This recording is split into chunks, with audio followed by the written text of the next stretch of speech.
Kalau ngomong Iya. sama ahli kan kadang jangan lebih dari 50 gram ya. Gimana ngukurnya 50 gram? Udah, jangan minum yang D atau C, ya, orang bisa lihat. Jangan lihat ini yang merah sama kuning ya, minumnya hijau aja, itu mungkin lebih Secara gampang. asosiasi warna juga kita akan menghindari yang merah-merah biasanya. Betul, Danger betul, gitu ya. danger. Stand by. On the record. Halo Sobat Antara, ketemu lagi bersama saya Suwanti di podcast Antara on the Record. Di episode kali ini saya nggak akan menyia-nyiakan kesempatan untuk ngobrol terkait dengan dunia kesehatan yang utamanya adalah mengenai kebijakan-kebijakan pastinya. Bersama dengan Menteri Kesehatan RI Pak Budi Gunadi Sadikin. Pak BGS, apa kabarnya? Sehat, Mbak Sehat. Suwanti, mudah-mudahan Mbak Suwanti juga sehat. Sehat dong pastinya. Dan saya sebelum kita ngobrol lebih jauh, ini gak akan saya lewatkan sih yang ada di belakang ini Pak Menteri ya. Iya. Karena ini besar banget kelihatan statement gitu Pak Menteri, bahwa Kementerian Kesehatan kan memang baru meluncurkan satu kebijakan gitu ya, mengenai edukasi untuk pilih-pilih deh apa yang bisa dikonsumsi masuk ke dalam tubuh gitu ya. Adalah dengan Nutri Level, Pak BGS ya, betul ya? Tapi sebelum kita lebih jauh ke detailnya, mungkin saya mau tanya ke background dari kebijakan soal Nutri Level ini. Betul nggak kalau ini backgroundnya adalah karena banyak penyakit tidak menular yang sekarang menyerangnya gitu ya ke anak-anak muda juga. Apakah backgroundnya dari situ atau seperti apa sih Pak Menteri? Yang mengagetkan saya sebagai Menteri Kesehatan adalah ternyata penyebab wafatnya ya manusia Indonesia itu paling banyak karena penyakit stroke. Itu catatan kita ada 300.000 per tahun. Yang kedua adalah jantung 250.000 per tahun. Dan ketiga kanker, ada juga ginjal sekitar 50.000 60.000 per tahun. Nah, penyakit-penyakit ini dinamakan penyakit kronis, penyakit tidak menular yang kronis. Artinya apa? Dia nggak begitu aja kena kemudian besoknya langsung meninggal. Atau kena seminggu kemudian meninggal. Kayak COVID itu kan cepat kan? Itu akut sifatnya, cepat. Kalau kronis itu lama. Jadi sejak dia terkena atau bermasalah jantungnya atau bermasalah pembuluh darahnya gitu kan, sampai dia meninggal itu waktunya lama, makanya namanya kronis. Nah, jadi kita memiliki kesempatan, setiap orang memiliki kesempatan untuk memperbaiki kondisi kesehatannya. Asal dia tahu gimana ngukurnya dan bagaimana memperbaikinya. Nah, itu penyebab pertamanya. Karena penyakit stroke, jantung, dan ginjal itu banyak menyebabkan kematian, dan salah satu yang harus dikendalikan atau diubah, diperbaiki di tubuh kita agar kita tidak meninggal karena stroke, jantung, dan ginjal adalah tekanan darah, gula darah, dan lemak darah. Jadi tekanan darah tuh harus di bawah 120/80, gula darah harus di bawah 200 atau lebih bagus lagi kalau HbA1c-nya bisa diukur di bawah 5,7, dan juga lemak darah atau kolesterol itu bagusnya di bawah 200 atau lebih bagus lagi kalau LDL-nya bisa di bawah 100. Nah, kalau ketiga ini bisa dikontrol dengan baik di bawah threshold tadi, batasan tadi, insya Allah ya tidak, resiko terkena stroke, jantung, dan ginjalnya akan semakin kecil. Nah, bagaimana caranya kita bisa mengendalikan tekanan darah, gula darah, sama lemak darah ini? Salah satu faktornya yang besar pengaruhnya adalah apa yang kita makan atau kita minum. Betul. Itu kadar garamnya, kadar gulanya, dan kadar lemak jenuh. Penyakit ini karena selain menyebabkan mortality atau meninggal paling banyak, juga biaya BPJS-nya besar. Jadi jantung tuh kalau nggak salah tuh 17 triliun setahun. Ada beban pendanaan Ada di situ ya. pendanaan yang pemerintah keluarkan. Ini juga ginjal itu sekarang naik 13,6 triliun. Stroke juga berapa triliun, saya nggak ingat angkanya. Tapi dari sisi pembiayaan kesehatan yang dikeluarkan oleh seluruh masyarakat dan negara untuk ketiga penyakit yang bisa dicegah dengan memperbaiki cara makan atau cara minum kita itu besar sekali. Jadi dua penyebabnya. Satu, itu penyebab kematian tertinggi.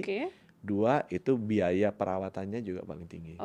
Nah, Pak Menteri, jujur ya, saya ketika lihat sosmed gitu ya, scrolling sosmed, salah satu yang menarik perhatian saya adalah, dan saya senang gitu untuk liatin terus, adalah sosmednya Pak BGS ini. Karena isinya full edukasi dan disampaikannya pastinya dengan simple gitu ya. Dan kayaknya menarget anak-anak muda, termasuk tadi ini gaya hidup sehat yang harus terus diedukasikan gitu ya sama anak-anak muda, karena kan kita tahu anak muda serba instan, serba manis mungkin, dan lain-lain yang kurang sehat lah gitu. Program kesehatan itu akan sukses berhasil kalau seluruh masyarakat merasa mereka pengen hidup sehat. Bukan karena menteri ya yang pengen mereka sehat, itu yang sifatnya program atau dorongan atau pemaksaan itu biasanya di sudutnya tidak seefektif kalau dibandingkan dengan yang sifatnya movement atau gerakan. Jadi yang pengen sehat bukan menterinya, setiap masyarakat pengen sehat. Nah, gimana caranya masyarakat memiliki keinginan untuk tetap sehat? Itu dia harus diedukasi. Nah, itu sebabnya kenapa sekarang Kementerian Kesehatan lebih mendorong, satu, kita ingin programnya menjaga masyarakat tetap sehat, bukan mengobati masyarakat sakit. Kedua, dengan cara promotif dan preventif yang dibesarkan, bukan hanya kuratif yang di rumah sakit. Nah, promotifnya dengan cara apa? Nah, promotifnya saya ngelihat, dulu kita banyak lewat radio, lewat media gitu. Setelah kita lihat, oh ternyata orang-orang tuh lebih mudah meniru, mengetahui, menerapkan ilmunya kalau dia lihat di sosial media. Terinfluence dari situ ya Pak Menteri. Itu sebabnya kita lihat, oh cara komunikasi kita itu kan promosi kesehatannya mesti agak dirubah, mesti diubah melalui media yang umum mereka lihat gitu sekarang. Dan saya lihat, saya tanya-tanya kan apa sih orang kalau misalnya lihat di di reel atau apa, lihatnya apa? Oh senangnya ada urusan sama makanan, ada urusan sama ini lucu-lucu. Gitu. Harus ngelihat orangnya langsung gitu kan, orangnya mesti gerak-gerak, nggak bisa ngomong kayak pidato aja. Ya udah, jadi kita perbaikilah cara kita berkomunikasi, jangan pakai bahasa yang susah-susah gitu. Kalau pakai bahasa jelimet-jelimet kan kadang-kadang, oh Pak kita yang bicara harus misalnya ahli di bidang ini, tapi kadang-kadang ahlinya bicara terlalu jelimet, masyarakat juga nggak tertarik, malah nggak masuk gitu. That's why secara simple, secara fun gitu ya, kalau saya bisa melihat apa yang disampaikan sama Pak BGS ini. Kalau kita bicara ini kan ada label gitu ya Pak Menteri, A, B, C, D. Mungkin kita bisa jelaskan satu-satu kali ya. Ini A yang relatif aman atau memang aman gitu ya, dan juga B juga relatif aman. Yang C dan D kalau Pak Menteri menyebutkan bahwa sebaiknya tidak dikonsumsi karena kandungan gula terutama itu kan cukup tinggi Pak Menteri. Nah ini juga menurut saya bisa bilang ini adalah langkah yang simple. Karena masyarakat bisa melihat dari label ini aja Pak Menteri, terus bisa menentukan mana nih yang baik untuk saya konsumsi, mana yang nggak baik untuk saya konsumsi. Jadi kalau warnanya A kayak gini, itu artinya paling aman. Paling aman. Kalau dia warnanya D kayak gini, ini artinya paling bahaya. Dan di atasnya ada yang paling tingginya apa? Oh ini gulanya tinggi, ditulis di sini. Atau garamnya tinggi, ditulis. Atau lemak jenuhnya tinggi, tulis. Jadi masyarakat nggak usah pusing-pusing gitu. Kalau ngomong sama ahli kan kadang jangan lebih dari 50 gram ya. Gimana ngukurnya 50 gram? Udah, jangan minum yang D atau C, ya, orang bisa lihat. Jangan lihat ini yang merah sama kuning ya, minumnya hijau aja, itu mungkin lebih secara gampang. Asosiasi warna juga kita akan menghindari yang merah-merah biasanya. Danger gitu ya. Danger. Walaupun Mbak Santi pakai baju merah sekarang. Oh ya, iya gitu betul ya. juga ya. Danger berarti. Saya putih, saya pakainya gitu putih. Oke, ini penerapannya kan seperti apa Pak BGS? Sejauh ini kan masih dalam bentuk imbauan, betul ya? Nanti penerapan ke depannya seperti apa untuk industri? Secara undang-undang kan sudah masuk. Secara regulasi peraturan pemerintah juga sudah ada. Nah, memang kita menyadari nih, kalau ini dijalankan, ini kan membutuhkan buy-in dari semua stakeholder. Betul. Jadi industri juga mesti memahami kenapa ini penting. Itu tadi penyebab kematian tertinggi, biaya BPJS-nya besar. Kemudian Mall-mall juga nanti mesti paham, ya perusahaan-perusahaan coffee shop juga mesti ngerti gitu bahwa maksudnya kita adalah mendidik seluruh masyarakat agar bisa hidup sehat. Jadi saya rasa butuh masa transisi yang cukup. Ya butuh masa transisi yang cukup. Itu sebabnya kenapa kita jalanin duluan. Jalanin duluan, ini sifatnya masih menghimbau, mengedukasi biar masyarakat bisa ngerti. Oh, kemudian setiap perusahaan, warung, restoran bisa mengerti, oh ini nanti yang seperti ini. Dan sekaligus kita mengedukasi masyarakat juga. Sehingga dengan demikian itu tadi, semua kebijakan yang baik adalah bukan kebijakan yang dipaksakan. Apalagi kesehatan, kita lihat nggak bisa gitu, nggak bisa dipaksa. Itu harus benar-benar kita mendidik masyarakat agar mereka merasa pengen hidup sehat. Atau kasarannya itu saya bilang, mesti jadi kayak FOMO deh. Kalau FOMO, nah itu artinya bagus. Kayak misalnya sekarang, Pak paksakan supaya tekanan darah rendah suruh lari. Yuk, paksakan kita bikin program lari atau program senam. Itu akan lebih susah berhasilnya dibandingkan dengan kita bikin lari itu FOMO. Jadi kalau kita lari, kalau saya lari di Car Free Day hari Minggu keren loh saya. Nah, itu biasanya orang berbondong-bondong ngejar ke sana Orang gitu ikut-ikutan kan. tapi dalam Ikut-ikutan, artian yang positif. yang sehat. Iya, Pak BGS, hanya saja pertanyaan saya mungkin jadi gini. Concern terhadap penyakit tidak menular kan bukan baru-baru atau belakangan gitu ya Pak. Tapi ini sudah bertahun-tahun kita harus berkelindan sama penyakit tidak menular ini. Tapi why now? Kenapa sekarang kemudian diluncurkan semacam kebijakan untuk membatasi asupan gula, garam, lemak tadi? Ternyata ada yang efektif nggak efektif ya. Dari dulu aturan WHO bahwa maksimal 50 gram itu gula sih udah dari dulu adanya. Cuma kita belum menemukan inovasi bagaimana kita bisa mengedukasi masyarakat, mempromosi kesehatan ke masyarakat agar mereka mengubah perilakunya lebih sehat. Nah, terus terang ini kan idenya bukan pertama kali di dunia kan. Di tempat-tempat lain sudah diadakan. Dan kita lihat mana sih cara yang paling efektif. Apakah bikin iklan di TV, pemaksaan di edukasi sekolah. Ternyata yang efektif adalah caranya memasang ini di menu-menu dan gelas. Namun di media kan kita menyebut bahwa ini kapan akan diimplementasikan, ini implementasinya akan bagaimana. Sejauh ini informasi yang didapat sama media adalah bahwa Nutri-Level ini bakal diberlakukan untuk minuman kemasan. Baru minuman ya Pak Menteri ya. Untuk selanjutnya mungkin diperluas ke yang lain. Dan implementasinya juga akan melibatkan pastinya Badan Pengawas Obat dan Makanan dari BPOM. Ini seperti apa giliran pengawasan atau implementasi dari Nutri-Level ini? Jadi regulasi mengenai makanan dan minuman itu dibagi dua. Satu, makanan minuman kemasan. Jadi yang dibungkus-bungkus yang udah satu paket itu ya. Kita beli udah dibungkus. Itu regulasinya ada di BPOM.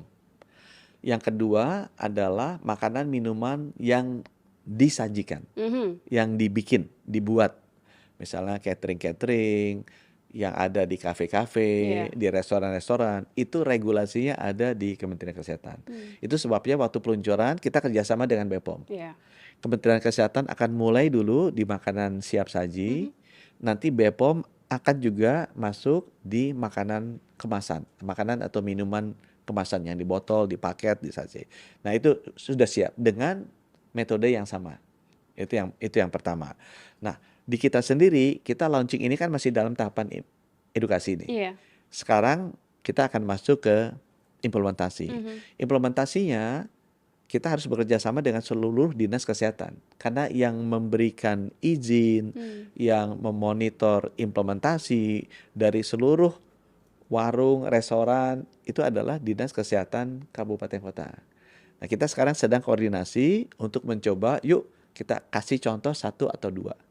Jadi udah ada beberapa dinas yang kita dekati untuk mau mulai.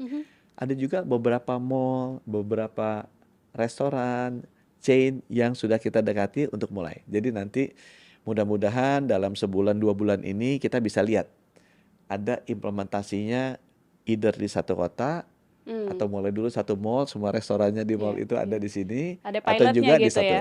Jadi ada pilotnya. Jadi kita bisa ngelihat dan saya ngelihat positif kok ininya responsnya, Respons. bukan hanya dari masyarakat aja, tapi ada pengelola mall juga yang sudah datang ke kita ingin mengimplementasikan, ada juga chain restoran yang sudah mau mengimplementasikan karena mereka juga pengen mendapatkan image bahwa mereka memberikan makanan yang baik dan sehat. Nah, saya boleh nyambung ke situ. Jangan-jangan memang ini adalah salah satu cara supaya pelaku industri, khususnya produsen makanan dan minuman tadi, bisa punya atau menciptakan produk-produk makanan dan minuman yang lebih sehat, lebih rendah gula, rendah garam, rendah lemak jenuh, seperti itu mungkin ya. Kan kita ada minuman dulu yang terkenal manis, ya. Kemudian keluarkan zero sugar Versi yang atau lebih sehatnya versi ya. yang lebih sehat untuk brand itu kan. Iya. Itu adalah bukti bahwa bagus implementasinya. Jadi tanpa dipaksa, tapi karena masyarakatnya merasa sehat itu FOMO, yang cool, yang tren itu sehat, dia menuntut bahwa jangan yang high sugar dong, mesti ada low sugar. Habis itu dia bilang ada yang zero sugar dong. Ya, penekanannya lebih ke sana. Oke, tapi kalau bicara sehat, ini kan nggak hanya kita bicara soal kesehatan fisik ya Pak, tapi juga mental.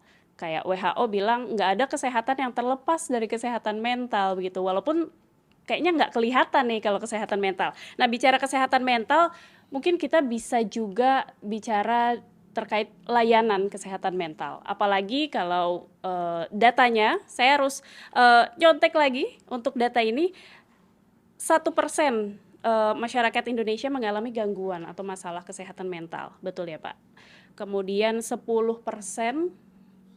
anak, ini berdasarkan hasil dari cek kesehatan gratis. 10% anak yang di screening, yaitu 7 juta anak, juga mengalami gangguan atau masalah di kesehatan mentalnya. Dan Pak Menteri juga sempat menyampaikan faktornya ini banyak banget nih untuk masalah kesehatan mental begitu. Mungkin salah satunya kalau kita bicara paparan konten media sosial, pemerintah kan juga belakangan kan baru punya PP Tunas gitu ya untuk membatasi paparan media sosial terhadap anak di bawah umur 16 tahun. Nah, kalau dari Kementerian Kesehatan sendiri, sebetulnya kondisi kesehatan mental masyarakat Indonesia itu seperti apa sih dari Kementerian Kesehatan melihatnya? Dan ini mungkin perlu ada strategi gitu Pak Menteri untuk meningkatkan layanannya. Kesehatan mental ini nggak semua orang paham. Yang paling bawah itu namanya anxiety disorder. Jadi mental itu kita mental disorder. Paling bawah itu anxiety disorder, itu cemas. Kecemasan, ya. Nah, itu kalau kita cemas aja itu udah punya masalah mental. Di atasnya kalau udah cemas terus naik depression disorder. Itu depresi. Itu udah ada dampaknya. Jadi kepikiran, tidurnya kurang, nggak bisa tidur, nggak bisa kerja. Naik lagi schizophrenia. Itu udah bener-bener yang dirawat di rumah sakit jiwa tuh schizophrenia. Tapi ada juga yang lain, misalnya eating disorder. Contohnya apa? Lady Di, bulimia. Jadi dia nggak mau makan, dia kalau lihat makanan jadi nggak suka. Ada yang bilang juga neurodegenerative disorder kayak ADHD, ASD, autism. Itu kan juga masuk kategori mental disorder. Nah, pendidikan mengenai jenis-jenis penyakit atau jenis-jenis masalah kesehatan jiwa ini harus kita lakukan. Nanti kita screeningnya juga kita lakukan. Begitu screening ketangkep, ya harus ada tata laksananya, harus ada treatmentnya. Nah, itu yang sekarang kita lakukan. Nah, treatment kesehatan mental, masalah kesehatan mental beda dengan masalah kesehatan fisik. Betul. Karena dia ada yang sifatnya psikologis, ada yang sifatnya medis. Kalau fisik kan hampir semua umumnya medis kan. Kalau mental kan treatmentnya konsultasi, diajak bicara, diajak ngobrol. Nah, itu fasilitasnya terus terang memang karena kita baru mulai screening, kita lihat hasilnya begini, sekarang kita sedang persiapkan. Kalau bisa di seluruh puskesmas nanti ada psikolog klinis yang bisa membantu memberikan perawatan psikologis lah ke yang sakit. Nah, kita malah kalau bisa dorong ke guru-guru, orang tua, kita ajarin juga bagaimana bisa memberikan rawatan psikologis dasar lah ke anggota keluarga atau murid-muridnya. Kalau boleh saya mengutip, angka psikolog klinis ini masih terbatas. Tercatat 203 orang, begitu Pak Menteri. Ada strategi khusus nggak untuk melakukan peningkatan supaya lebih banyak lagi psikolog dan belum lagi yang tersebar di daerah-daerah, apalagi daerah 3T mungkin ya. Kita juga tidak bisa menafikan bahwa masyarakat dimanapun ada risiko untuk mengalami gangguan pada kesehatan mentalnya. masalah nomor satu dari anak-anak kita temuin itu masalah rumah tangga. Jadi kalau bapak ibunya berantem, ibunya kemudian stres terus, itu kerasa di anaknya. Padahal keluarga harusnya jadi ruang aman pertama buat Justru itu. anak-anak. Jadi kalau kita pengen, kalau saya bilang kita perbanyak psikologi klinis, tapi kita nggak handle ini, itu tadi. Kesehatan itu jauh lebih penting, lebih berdampak kalau kita beresin promotif, preventif, pencegahannya. Jadi programnya adalah kita harus perbaiki ini. Pola hidup keluarga. Dan ini kan bersinggungan dengan kementerian lain. Karena gimana Betul. Kemenkes bisa ngatur pola hidup keluarga, kan terlalu invasif juga. Itu sebabnya kenapa kemarin kita duduk sama Menko PMK, sama Menduk Bangga tuh, Menteri Kependudukan dan Ada SKB Keluarga. begitu ya? Iya, kita duduk kenapa? Karena ini mesti kerja sama sama mereka. Iya. Karena kalau idenya nggak diberesin, ya percuma kita punya banyak, ini masuk terus, makin lama makin banyak. Kita harus mencegah bagaimana kehidupan keluarga yang terjadi. Yang kedua yang terjadi di anak-anak, itu bullying di tempat pendidikan. Jadi kita justru harus mencegahnya, memperbaiki pola Ekosistem, hidup, iya. ekosistem di sekolah, bukan hanya di rumah, tapi sekolah juga. Itu sebabnya kemarin tanda tangan juga dengan Pak Mendikbudrismen kan. Karena itu yang harus strategi yang kita perbaiki dahulu. Kalau kita bisa memperbaiki pola hidup di rumah dan pola hidup di sekolah, itu nanti pasti akan sangat menekan yang mesti dirawat di puskesmas oleh psikolog klinis. Makanya nanti kita akan keluarkan series mengenai kesehatan jiwa supaya tahu jenis kesehatan jiwa itu apa aja, bagaimana kita bisa ngeceknya, dan bagaimana kita bisa mengobatinya atau tata laksananya.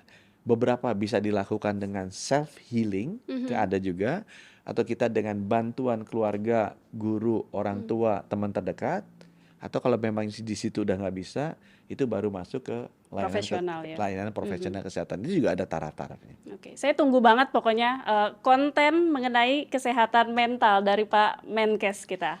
Wah, itu jadi beban buat saya untuk bikin gitu.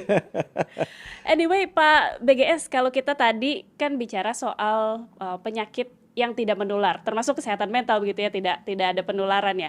Nah, kalau kita juga bicara mengenai penyakit yang menular, belakangan kan ramai lagi, ada kasus campak. Artinya sejumlah daerah di Indonesia juga mendeklar bahwa ini kejadian luar biasa gitu, dan ORI atau Outbreak Response Immunization ini kan jadi salah satu strateginya juga dari Kementerian Kesehatan. Sejauh mana ORI ini bisa berdampak pada kejadian luar biasa campak yang sekarang lagi meluas, walaupun angkanya sudah mulai turun ya Pak Menkes ya? Sudah mulai turun. Campak ini adalah penyakit menular yang paling menular, paling cepat penularannya. Mudah penularannya. Mudah penularannya dan banyak penularannya. Ya, dulu waktu COVID kita ingat yang namanya reproduction rate atau R0. Itu apa bahasa gampangnya? Setiap kali satu orang kena, dia nularin ke berapa orang. Betul. COVID itu di awal-awal 3-4. Ya, pada waktu Omikron sempat tinggi. Ini jadi nostalgia loh, Pak. Ya. Tapi kalau campak itu 12-15.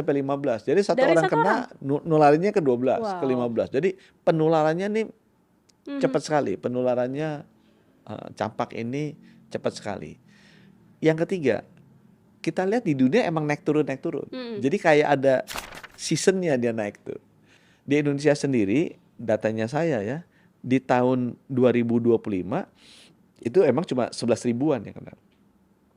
Tapi di tahun 2026 sekarang aja udah 17 ribu.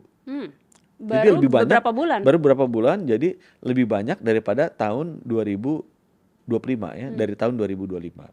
Kalau ORI, protokolnya adalah daerah-daerah yang campaknya tinggi, kita identifikasi ada 10 kabupaten kota, itu kita lakukan vaksinasi ulang.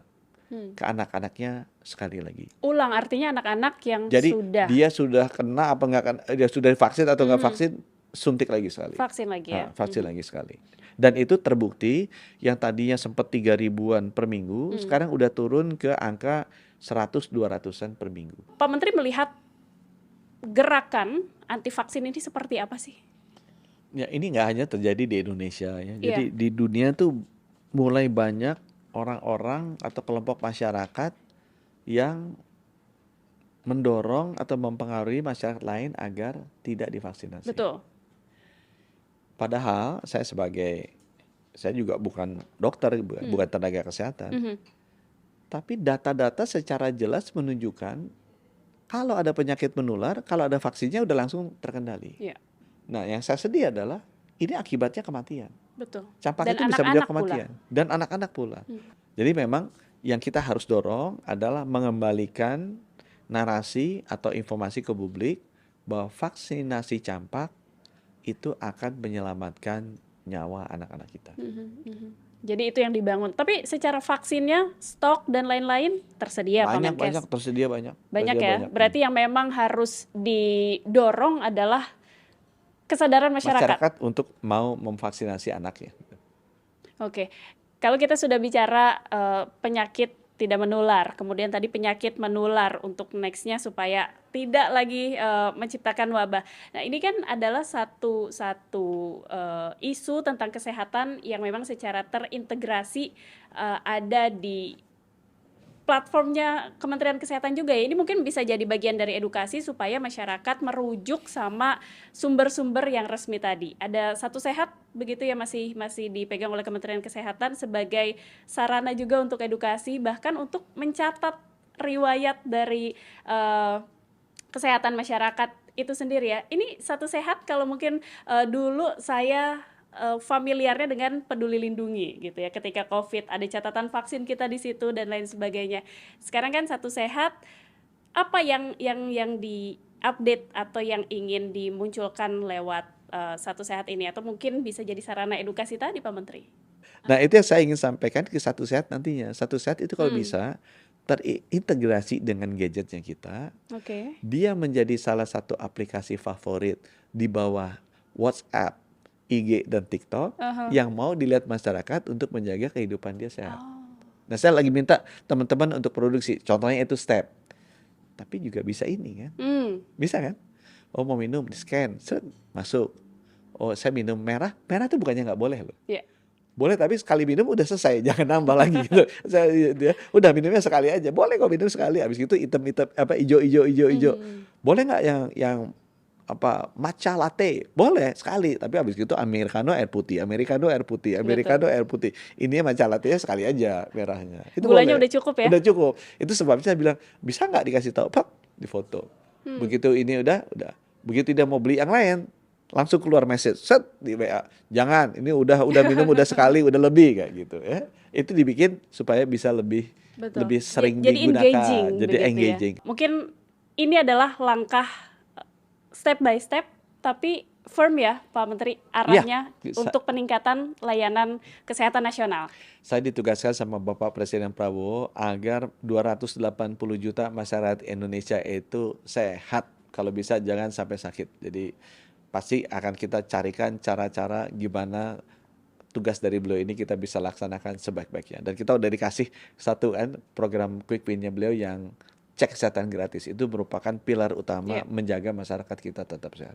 Oke deh. Pak Menteri, Pak BGS, terima kasih banyak sudah ngobrol, sharing di antara on the record. Semoga nanti ada terobosan-terobosan lagi, kita bisa ngobrol lagi pasti ya? Ya. Oke. Dan Sobat Antara, itulah ngobrol saya bersama Menteri Kesehatan RI, Bapak Budi Gunadi Sadikin. Jangan lupa untuk menyimak podcast Antara di antaranews.com dan YouTube Antara TV Indonesia. Kita akan ketemu lagi di episode podcast Antara berikutnya. Sampai jumpa. Tetap sehat ya. Terima kasih banyak, Pak.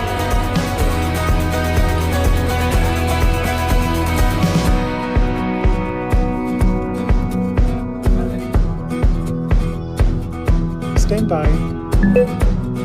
On the record.